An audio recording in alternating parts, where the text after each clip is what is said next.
O STF determinou e o Senado vai montar uma comissão parlamentar de inquérito para investigar a atuação do governo federal no enfrentamento da pandemia da Covid-19.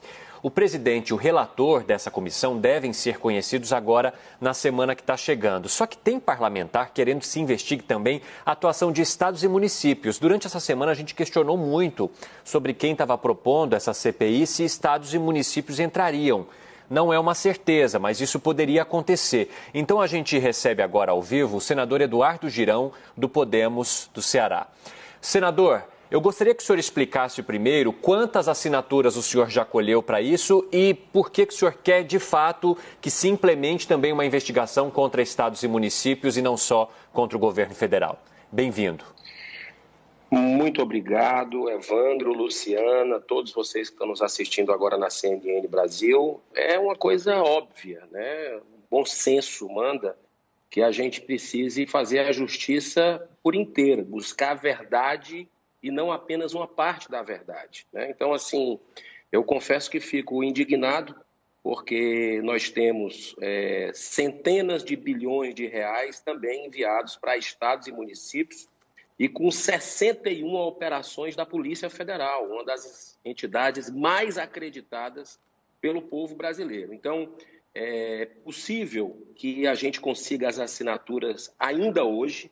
Muitos colegas têm me ligado desde sexta-feira e já está faltando apenas 9 assinaturas. Mas eu acredito com que os compromissos que a gente tem, né, de alguns colegas, que a gente possa ainda hoje superar esse número, que são 27, o número mínimo de assinaturas para a abertura de uma CPI mais ampla. O que a gente está propondo é uma CPI independente, que não tem fins políticos eleitoreiros, né? Ou seja, está focando na União, nos estados e nos municípios, né? E uma CPI mais justa e que eu acredito que vai trazer todos os dados para o povo brasileiro fazer o julgamento. Senador, o senhor acabou de responder a minha primeira pergunta, se essa se juntaria à CPI do governo federal. E aí eu lhe pergunto, uma CPI mais ampla, como o senhor chama, também não é uma CPI mais complexa, que demoraria muito mais, nesse caso, para a gente ter algum resultado dessa investigação? Olha, Luciana, a gente tem um histórico de CPIs no Senado Federal, no Congresso Nacional, e equipe é o que não falta, né? De assessores, todos os senadores têm aí dezenas de assessores, né? Pagam com o dinheiro do contribuinte.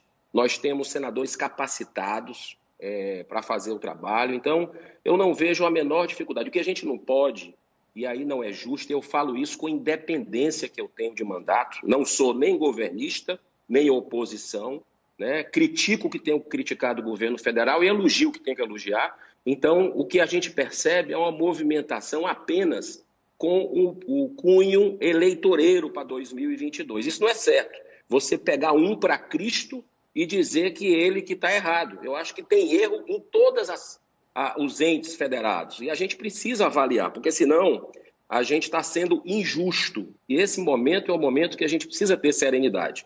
Eu acredito que é momento de união, de somar esforços, né, para salvar vidas. É isso que a gente está precisando, e não de briga política. A gente tem que deixar os partidos de lado nesse momento e olvidar esforços para que a gente possa buscar soluções para o Brasil. Agora, os responsáveis, sim.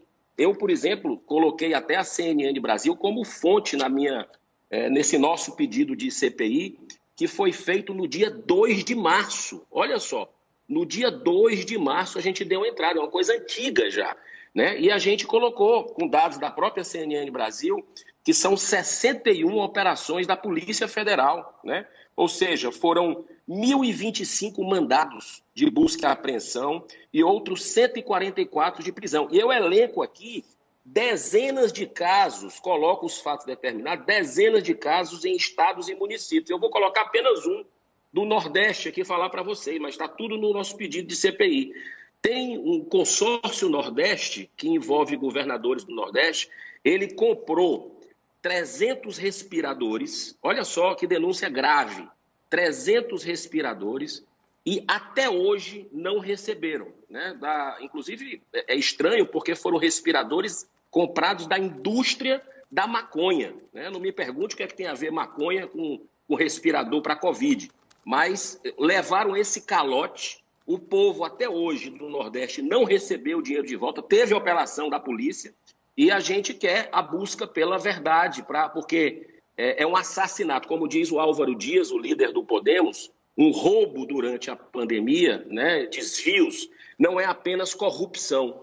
Eu acredito que é um crime que pode ser levado ao assassinato. Aliás, eu tenho um projeto nesse sentido desde o ano passado, que não foi votado no Senado ainda, que é um projeto que duplica a pena em casos de corrupção, em crimes durante a pandemia, né, de corrupção.